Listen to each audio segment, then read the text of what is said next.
할렐루야. 네. 24년도가 이제 오늘 포함해서 2주밖에 남지 않은 날입니다. 남은 기간 동안 소중함으로 또 귀하게 여기고 우리가 하나님 앞에 어떻게 살아왔는지 우리 자신들을 점검해 보는 가운데 더욱더 우리의 또 삶을 말씀에 세울 수 있는 저와 여러분들이 되시기를 주님의 이름으로 축원합니다. 우리가 지난주 성탄에 대한 4인 4색의 반응을 살펴보았는데요. 24년 성탄절을 맞이하는 우리는 아기 예수님의 탄생을 감사하며 예배 드리고자 할 때에 어떤 반응과 자세를 가지고 주님을 맞이하고 예배를 드려야 되는지 함께 말씀들을 나누었습니다. 그것은 OAS 성탄 발표회뿐만 아니라 우리가 드려지는 그 예배가 우리의 잔치로만 끝나서는 안 된다는 것입니다. 우리만 즐겁고 우리만 기쁘고 우리만 감사하는 시간으로 끝나서는 안 된다는 것입니다. 2주 전에 말씀드렸던 것처럼 예수님이 이 땅에 오신 분명한 목적이 있는데 그것은 자기 백성들을 죄에서 구원하기 오셨고 복음 전하는 사람들과 항상 함께하기 위해서 우리 예수님이 오셨다는 것입니다. 이 성탄절은, 크리스마스는 예수님이 이 땅에 왜 오셨는지 그것을 분명하게 우리가 다시 한번 확인하고 깨닫고 마음에 새기고 우리가 기회를 가져서 예수님이 이 땅에 오신 분명한 목적들을 전하고 증거하는 가운데 그들과 함께 그들을 초대해서 예배드리고 또 기쁨을 함께 나누고 감사의 시간을 가져야 하는 것이 성탄의 진정한 의미라는 것입니다. 우리만 좋아서 선물 교환하고 또 예배드리고 그것으로 끝나서는 안 된다는 것입니다. 매년마다 돌아오는 성탄절이지만 우리는 어떠한 반응과 또 자세를 가지고 이 성탄절을 기다리면서 예배를 준비해야 되는지 지난주에 말씀들을 그렇게 나누었습니다. 그러므로 우리가 때를 얻든지 못 얻든지 또 복음을 전할 수 있는 기회를 만들어서 예수님을 전하고 또 초청해서 함께 기쁜 마음으로 예배드리는 가운데 하나님의 임재를 경험하고 또 하나님의 뜻을 행할 수 있는 저와 여러분이 되시기를 주님의 이름으로 축원합니다. 오늘 설교의 제목은 예언의 성취입니다. 성경에 보면 많은 예언들이 기록되어 있는데요. 특별히 예언의 말씀 가운데 5가지의 중요한 말씀이 있습니다. 그 예언은 첫 번째로 예수님의 탄생입니다. 메시아 예수 그리스도를 이 땅에 보내주실 것이라는 하나님의 약속입니다. 구약의 성경의 말씀의 핵심은 여러 스토리들이 전개되지만 그 스토리 속에 하고자 하시는 말씀은 메시아 그리스도를 보내주시겠다는 하나님의 약속의 말씀입니다.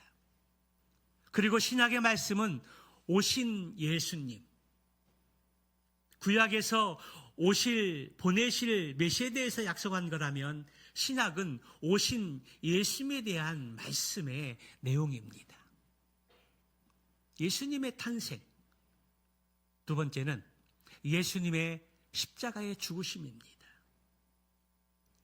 예수님이 이 땅에 오신 목적대로 예수님은 우리들의 죄를 위해서 대속물이 되어주시고 십자가에 달려 돌아가셨습니다. 죽으로만 끝난다라면 기독교의 핵심을 놓치는 것입니다. 기독교의 핵심은 십자가의 죽으심 이후에 또 하나의 예언이 있습니다. 그것은 성경대로 부활할 것이라는, 성경대로 3일 만에 부활할 것이라는 말씀입니다. 예수님의 탄생, 예수님의 죽으심과 부활, 그리고 승천입니다. 예수님이 부활하신 이후에 40여일 동안 제자들과 여러 사람들과 함께 하시면서 부활하신 모습들을 증명하시고 나타내 보이시고 그들을 위로하시고 그들에게 성령을 다시 한번 또 약속하시면서 주님이 제자들이 보는 그 앞에서 좌우의 천사들에 의해 들려 승천하신 것들을 보게 됩니다. 그것이 사도행전의 말씀입니다. 사도행전 말씀은 바로 승천하신 이후에 성령을 기다리라고 말씀하셨고 120명의 제자들이 마가 다락방에서 힘써 기도하게 되었을 때에 위로부터는 성령의 능력을 덜입고 복음의 사명을 감당하는 교회가 탄생하게 되어진 것입니다. 그리고 마지막 하나 남은 것이 있다면 그것은 재림, 예수 그리스도의 다시 오심입니다. 이 재림의 예언은 이 땅에 복음이 다 증거되는 그날까지 주님은 당장 오시는 것이 유보되어졌습니다. 우리를 사랑하시고 많은 영혼들이 구원받고 하나님의 자녀가 되는 그날을 기다리시면서 참고 인내하고 기다린다는 사실입니다. 오늘 본문의 말씀은 예언의 성취입니다. 5가지 예수님에 대한 중요한 예언의 말씀 외에 또 다른 예언의 말씀들이 많이 기록되어졌는데요. 오늘 본문에 보게 되면 선지자로 하신 말씀을 이루려 함이라, 이 말씀이 3번 등장하게 되는데 그것이 바로 15절과 18절과 23절의 말씀이 그것입니다. 이 3가지의 말씀을 통해서 아기 예수님의 탄생 이후에 여러 사건들을 통해 구약의 예언의 말씀이 어떻게 성취되었는가를 오늘 함께 살펴보면서 하나님의 귀한 뜻과 은혜를 함께 발견하고자 합니다. 첫 번째 예언의 성취는 애고로부터 내 아들을 불렀다라는 말씀입니다. 별을 연구하다가 메시아의 탄생의 징조를 발견한 동방 박사들이 물을 넘고 산을 넘고 강을 넘고 많은 시간들을 들여서 마리아와 그들이 예루살렘에 오게 되었고, 마리아와 요셉이 천사로부터 들었던 놀라운 그 소식은 그들의 연약한 믿음을 확신으로 확증해주는 계기가 되었습니다. 그리고 두 사람은 성령으로 잉태된 아기 예수의 탄생 가운데 용기와 확신을 가질 수가 있었던 것입니다. 그러나 그것도 잠깐이었습니다. 박사들이 떠나고 얼마 후에 주의 사자가 꿈에 나타나서 요셉에게 말하기를 알려주는데, 그것은 무서운 말을 알려주는데 헤롯이 아기를 찾아서 죽이려고 하니 일어나서 아기와 그 어머니를 데리고 애굽으로 피신하라는 말이었습니다. 천사가 전해준 그 내용은 기쁨과 소망에 관한 메시지가 아니었습니다. 그것은 위험과 긴급함에 대한 말이었습니다. 그런데 마태복음을 기록한 저자 마태는 그 일들이 예언의 성취라고 설명하고 있다라는 것입니다. 15절의 말씀을 보게 되면 헤롯이 죽기까지 거기 있었으니 이는 주께서 선지자를 통하여 말씀하신 바 애굽으로부터 내 아들을 불렀다 함을 이루려 함이니라. 여기 애굽으로부터 내 아들을 불렀다는 이 말씀은 호세아서 11장 1절의 말씀을 인용한 말씀인데요. 구약의 선지자들은 하나님의 대변자들입니다. 선지자들은 하나님께서 하나님의 말씀을 듣고 그 말씀을 백성들에게 선포하는 역할들을 했던 인물들입니다. 선지자들은 메시아가 베들레헴에 태어나실 것이라고 자신들이 알지 못하는 하나님의 계시를 말하였고, 베들레헴에서 나실 것이라는 그 예언뿐만 아니라 그 메시아가 애굽으로 피신할 것이라는 사실도 미리 예언하였습니다. 주전 7세기 초에 하나님은 호세아 선지자를 통해서 이스라엘이 어렸을 때에 내가 사랑하여 내 아들을 애굽에서 불러냈거늘 그렇게 말씀하셨습니다. 헤롯이 태어나기 아주 오래전, 수백 년 전에 하나님은 참된 왕에 대항하는 악한 왕의 계획을 수포로 돌리시기 위한 계획이었던 것입니다.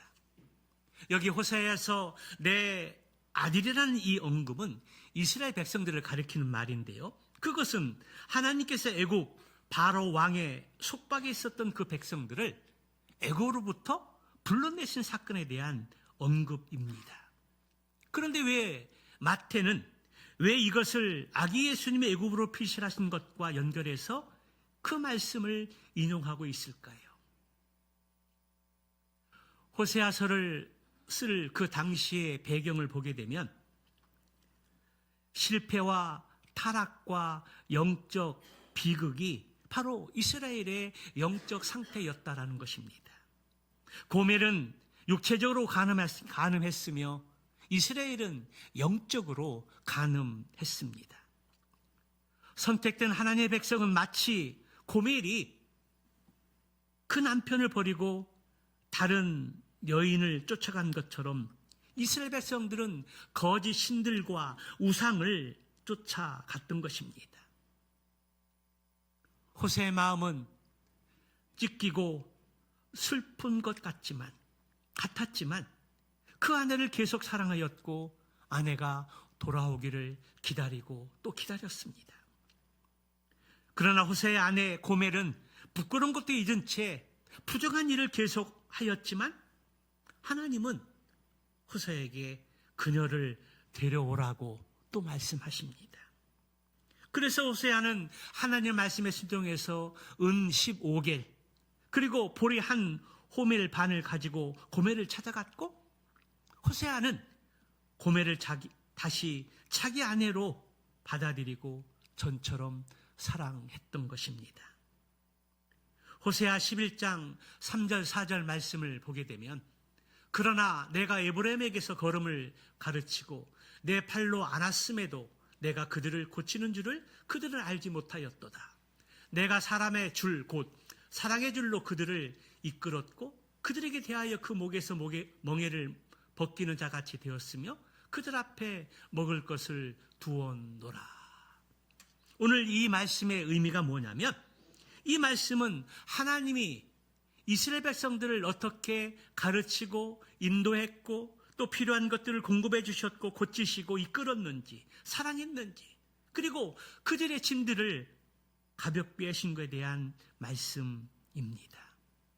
마태는 호세아서에서 기록된 애굽으로부터 내 아들을 불러냈다는 이 말씀의 구절을 인용할 때 그 구절이 호세아가 미리 예견하지 못했지만 메시아가 미래 어느 날 애굽에서 불러냄을 입을 것이라고 예언하였다라는 사실을 말하고 있는 것입니다. 그러므로 출애굽은 예수님이 애굽에 들어오신 것에 대한 예표입니다. 하나님께서 선택하신 자기 백성을 애굽에서 불러내신 것처럼 자기 아들 예수를 애굽에서 불러내실 것을 예언한 말씀이라는 것입니다.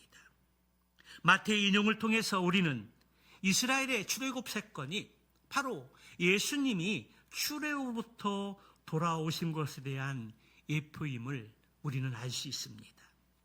그러므로 아기 예수님이 애굽으로의 피난은 단순한 상황에 따른 행동이 아니라 하나님의 철저한 예언과 성취의 관점에서 이해되어야 합니다. 그래서 애굽으로부터 내 아들을 불러냈다는 이 말은 본래 하나님이 모세의 지도 아래 이스라엘 백성들을 출애굽시킨 사건을 언급하지만 마태는 구약의 이스라엘이 애굽에 끌려간 것을 신약에서 예수님 역시 애굽으로 피신하신 것을 그렇게 보여주고 있습니다. 그래서 마태는 호세아 말씀을 인용하고 이스라엘 백성들이 출애굽한 사건들을 이야기하면서 예수님도 동일하게 애굽으로 피신을 갔다가 다시 돌아올 것들을 예언하는 말씀입니다. 두 번째 예언의 성취는 2살 아래 나마를 살해하라는 헤롯의 지시입니다. 요셉이 비밀리에 아기 예수와 마리아를 데리고 애굽의 안전한 장소로 피신하였을 때 헤롯은 박사들이 자기 말을 듣지 않고 되돌아갔다는 소식을 듣게 되었습니다. 아마도 그 일로 인해서 헤롯은 화가 났고 분노가 치밀었을 것입니다. 그래서 그것에 대한 반응으로 헤롯이 저지른 사건이 무엇입니까? 예루살렘에 박사들이 이야기한 그 시점을 기점으로 2살 아래의 사내 아이들을 죽이는 끔찍한 일을 저지른 것입니다. 세계의 첫 성탄절을 맞이하는 헤롯의 모습이 바로 그것입니다. 사륙으로 첫 성탄절을 맞이했다라는 것입니다. 그러나 이 헤롯의 범죄는 그가 죽이려고 시도했던 아기가 메시아라는 사실들을 알았다는 점에서 더 크고 악하였습니다. 동방박사들에 의해서 예수님이 베들레헴에 태어날 것들을 또 그런 이야기를 들었고 대제사장과 또 서기관들을 통해서 분명하게 미가서 5장 2절의 말씀에 예언된 것처럼 그렇게 확인할 수 있었습니다. 그러면서 그가 다시 동방박사들에게 말할 때에 그리스도가 어디에서 태어나는지 그것이 확인되면 나한테도 알려줘서 나도 경배하게 하라. 헤롯이 동방박사들이 이야기할 때 그리스도가 어디서 태어나는지, 태어나실 그분이 바로 메시아 그리스도라는 사실들을 헤롯도 알았다라는 사실입니다. 그러나 그는 어리석게도 하나님의 기름 부으심을 받은 그리스도 메시아를 대항하였던 것입니다. 여기서 마태는 예수님이 이 땅에 온 것이 메시아에 대한 거부였다는 점을 보여주고 있습니다. 대제사장과 서기관들은 메시아의 탄생의 소식을 들었음에도 불구하고 정확하게 베들레헴에 태어날 것을 알았음에도 불구하고 그분을 경배하거나 찾아가지 않았습니다. 헤롯은 또 예수님을 경배한다는 말을 했지만 그것은 거짓에 불과했고 예수를 죽이고자 하는 마음이 더 컸던 것입니다. 그러므로 그리스도에 대한 헤롯의 거부는 예수님에 대한 유대인들의 거부를 반영하는 것을 나타냅니다. 베들레헴에 자행되었던 어린아이들의 사륙은 메시아이시며 참된 왕이신 그 예수님을 이스라엘이 거부한 일에 대한 비극의 시작입니다. 그래서 베들레헴에 살았던 2살 아이들, 그 아이들은 무지한 아이들이었지만 이 세상의 나라와 그리스도의 나라 사이에서 나타난 첫 희생이 되어진 것입니다. 그때로부터 2세대가 지난 그 후에 예루살렘의 성전의 명망을 바라보던 때 로마의 디도 장군에 의해서 예루살렘의 100만가량의 사람들이 무참하게 살해당했습니다. 자신도 의도하지 않았지만 헤롯은 예언을 성취하는 도구로 사용되어진 것입니다. 마태는 그 사건이 선지자 예레미야가 예언했던 그것을 성취했다라고 말합니다. 오늘 본문의 17절, 18절 말씀을 한번 보도록 할까요? 같이 봅니다. 시작. 이에 선지자 예레미야를 통하여 말씀하신 바 라마에서 슬퍼하며 크게 통곡하는 소리가 들리니 라헬이 그 자식을 위하여 애곡하는 것이라.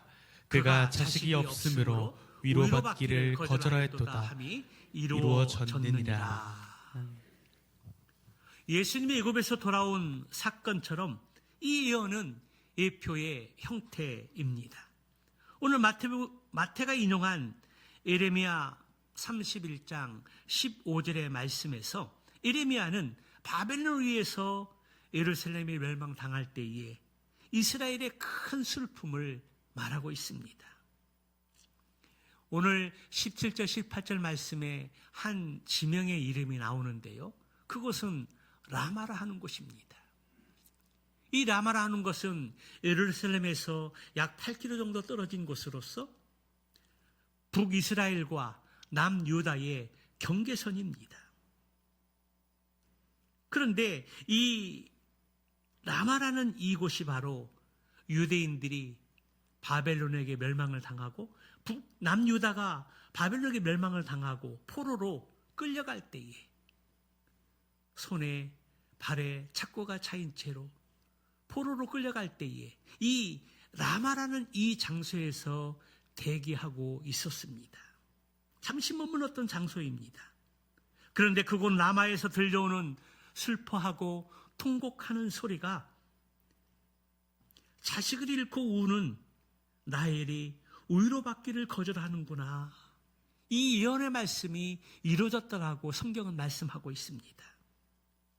야곱의 아내인 라헬, 그는 요셉을 낳고 베냐민을 낳을 때 산통을 겪다가 죽게 됩니다. 그래서 라마에 묻히게 되어졌는데 구약에서 라헬을 일컬어 슬픔의 어머니다, 그렇게 규정하고 있습니다. 그러나 그녀의 죽음에서 베냐민은 생명을 얻었습니다. 그리고 에레미야 시대에 베들레헴 근처에 있었던 라헬의 무덤은 바벨론 포로로 끌려가는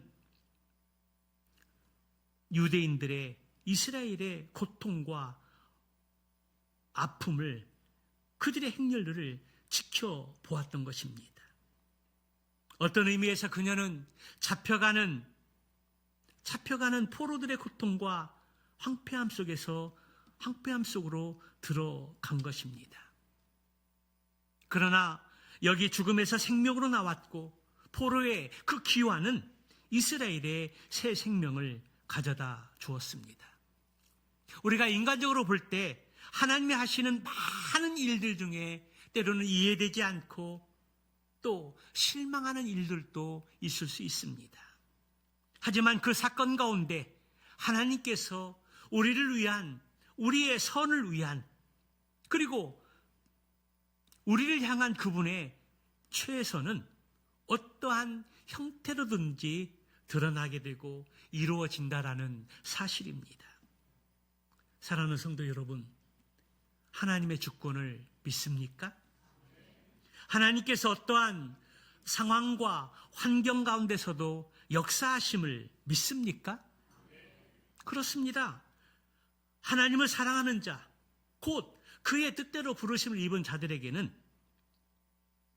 하나님께서 모든 것이 합력하여 선을 이룬다라고 말씀하셨습니다.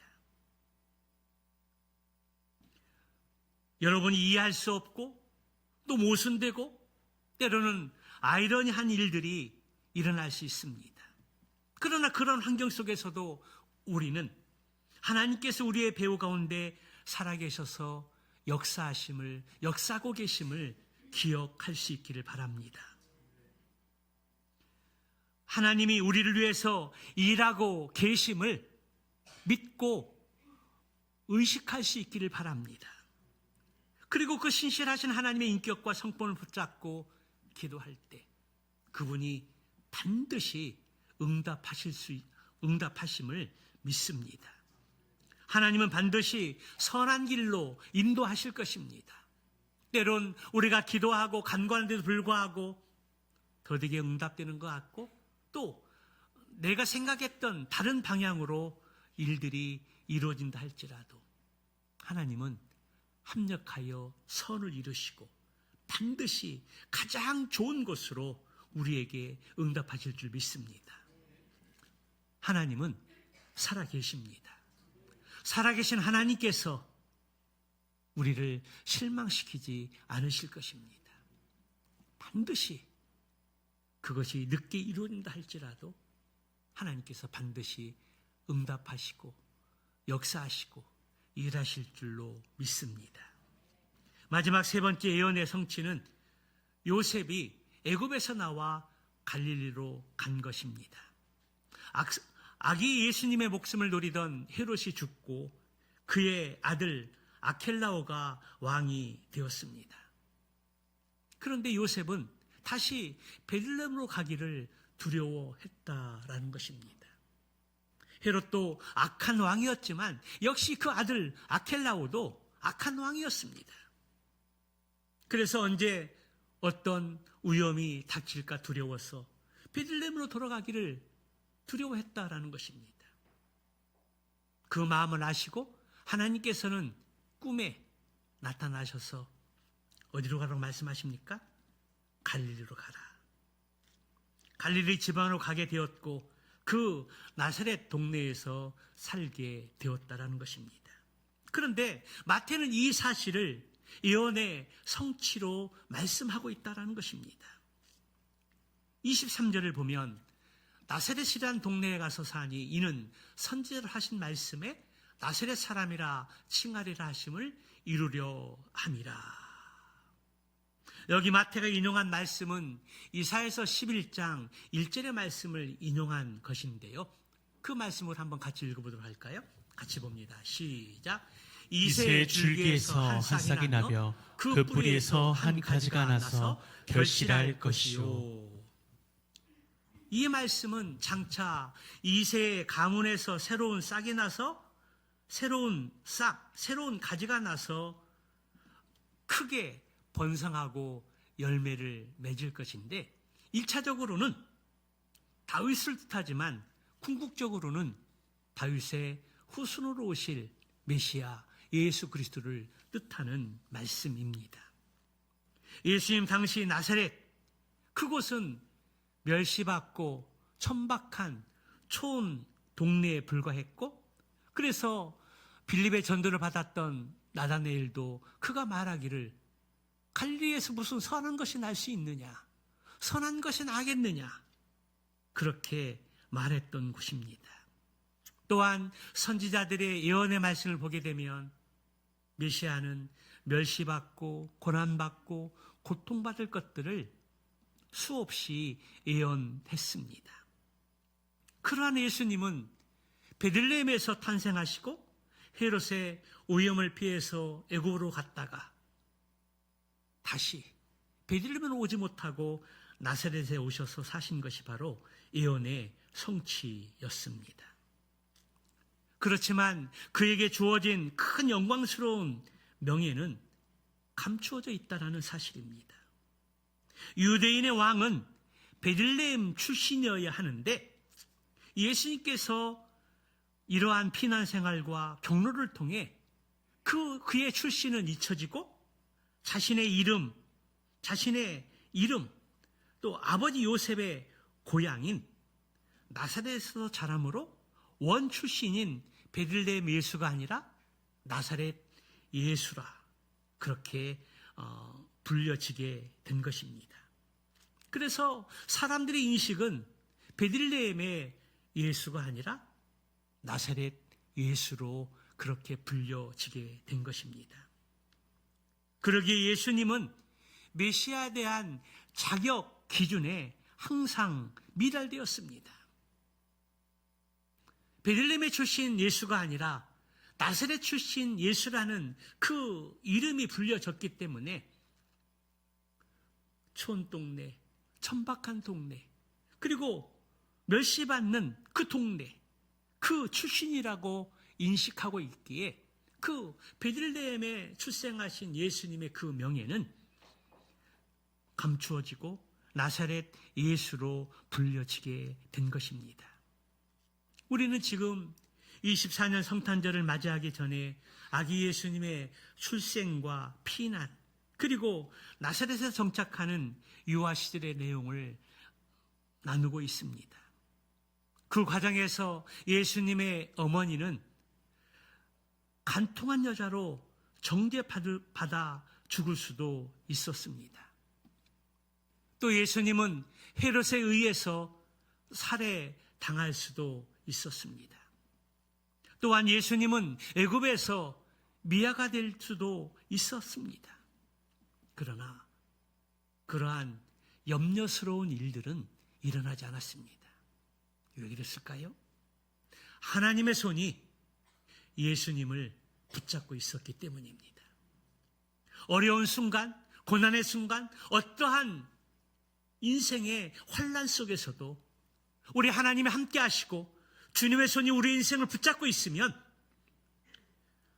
그 상황은 어려울 수 있지만 결코 그 환경 때문에 넘어지지 않는다는 것입니다. 하나님께서 지켜주시고 보호해 주시고 또 인도해 주신다라는 사실입니다. 그리고 철저한 하나님의 구원 계획은 요셉을 통해서 이루어 가시고 일하시는 것들을 보게 됩니다. 그리고 그 하나님의 역사는 지금도 계속해서 믿는 우리를 위해서 일하시고 역사하심을 믿습니다. 그러므로 하나님의 절대적인 능력과 섭리를 믿으시기 바랍니다. 하나님의 능력과 은혜를 의심하지 마시기 바랍니다. 오직 전능하신 하나님을 전적으로 신뢰하며 하나님의 크신 역사를 기대하고 소망할 수 있는 저와 여러분 되시기를 축복합니다. 저는 오늘 이 말씀을 또 준비하고 묵상하는 가운데 알렉산드르 푸시킨의 삶이 그대를 속일지라도 시가 생각이 났습니다. 삶이 그대를 속일지라도 슬퍼하거나 노하지 말라. 우울한 날들을 견디면 믿으라. 기쁨의 날이 오리니 마음은 미래에 사는 것. 현재는 슬픈 것. 모든 것은 순간적인 것. 지나가는 것이니 그리고 지나가는 것은 훗날 소중하게 되리라. 오늘 본문에서도 보면 삶이 그대를 속일지라도 라는 시와 조금은 비슷한 것 같습니다. 하나님의 구원 계획 가운데 동정녀 탄생을 통해서 마국간에서 태어나신 우리 예수님. 그분은 많은 축복과 사랑을 받아야 마땅하신 분이셨습니다. 그런데도 태어난 이후에 얼마 안 있어 헤롯의 살해의 위협을 느끼고 애굽으로 피신하시게 되었습니다. 그리고 성경의 예언의 말씀대로 자신이 태어난 자신의 고향 베들레헴으로 돌아가심에도 불구하고 아켈라 왕의 그 시선이 또 그의 행하는 일들이 두려워서 고향으로 돌아가지 못하고 아버지 고향 갈릴리로 가셔서 그곳에 안착하고 그곳에서 자라고 성장하시는 것들을 보게 됩니다. 멸시받고 천박한 촌동네 나사렛을 향하는 예수님의 모습을 보면서 그 예수님의 어린 시절의 모습이 우리의 인생과도 비슷하다고 느껴졌습니다. 우리의 인생도 살펴보면 내가 기도하고 계획하면서 소망하는 일들이 많이 있는데 그러나 내 뜻대로 나의 원대로 되지 않고 고달프고 슬픈 일들이 수없이 일어납니다. 그런데 여러분, 우리는 이러한 인생의 삶 속에서 무엇으로 희망을 가질 수 있을까요? 여러분, 참으로 어렵고 힘든 인생의 삶 속에서 우리는 무엇에 소망을 둘 수 있을까요? 그것은 우리의 삶에서 고달픈 상황이 발생한다 할지라도 그 과정에서 여전히 일하고 계시며 하나님의 구원계획을 이루어가고 계신다는 사실들을 깨달을 때 우리는 희망을 품을 수 있습니다. 우리의 삶 속에서도 위로받기 어려운 슬픔과 고난이 발생할 때에도 우리의 구원자 되신 예수 그리스도가 이 땅에 오셨다는 그 사실 하나만으로도 우리는 소망을 가질 수 있다는 것입니다. 우리의 삶이 뜻대로 안 되고 문제가 여전히 남아있고 앞으로 더 나아질 기미가 보이지 않지만 줄기에서 새순이 돋고 뿌리에서 새 가지가 나오듯이 다윗의 후손 가운데 새로운 왕으로 오셨고 그리고 다시 재림의 약속의 말씀처럼 심판주로 이 세상에 오셔서 믿는 자들을 구원하시고 영원한 천국으로 인도하실 그 주님을 바라보고 확신하고 믿으면 이 어렵고 험난한 이 세상의 삶 속에서 내 생각과 내 뜻대로 되지 않는 많은 일들이 있지만 그럼에도 불구하고 우리는 예수 그리스도의 재림의 소망을 갖고 다시 일어설 수 있다라는 사실입니다. 사랑하는 성도 여러분, 무엇으로 인해서 힘들고 어려운 인생의 삶을 살아가고 계십니까? 내 생각대로 풀리지 않는 여러 일들, 내 기도의 제목대로 응답되지 않는 수많은 기도 제목들, 이제 24년도가 얼마 남지 않고 새해가 다가오는 시점에서도 여전히 밝은 것들은 소망적인 것도 보이지 않는 이 세상의 삶 속에서 우리는 무엇에 소망을 두고 희망을 가져야 할까요? 그것은 바로 예수 그리스도이십니다. 참으로 힘들고 어렵고 삶이 우리를 속인다 할지라도 여러분, 우리의 희망이신 예수 그리스도의 그 소망의 줄을 놓지 마시기 바랍니다. 우리 하나님은 살아 계십니다. 우리 하는 그 모든 일들을 보고 듣고 아십니다. 그리고 하나님의 때가 되었을 때에 반드시 하나님이 일하고 계신 것, 지금도 역사하고 계신 것, 그리고 우리를 위해서 구원의 놀라운 은혜를 준비하고 계신 것들을 우리의 두 눈으로 확인하고 또 확인하게 될 것입니다. 참으로 힘들고 어려운 시기이지만 우리를 구원하시기 위해서 하나님이신 예수님이 이 세상에 오셨습니다. 그리고 그 소망이 우리에게 있습니다. 이 세상을 보아도 미래를 보아도 소망이 없는 이 세상의 삶 속에서 고달픈 인생의 삶 속에서 우리의 영원한 소망 되신 주님을 다시 가슴에 품고 하나님의 약속의 말씀들을 바라보며 힘내시고 소망 가지시고 새해를 맞이할 수 있는 저와 여러분들의 삶이 되시기를 주님 이름으로 축원합니다.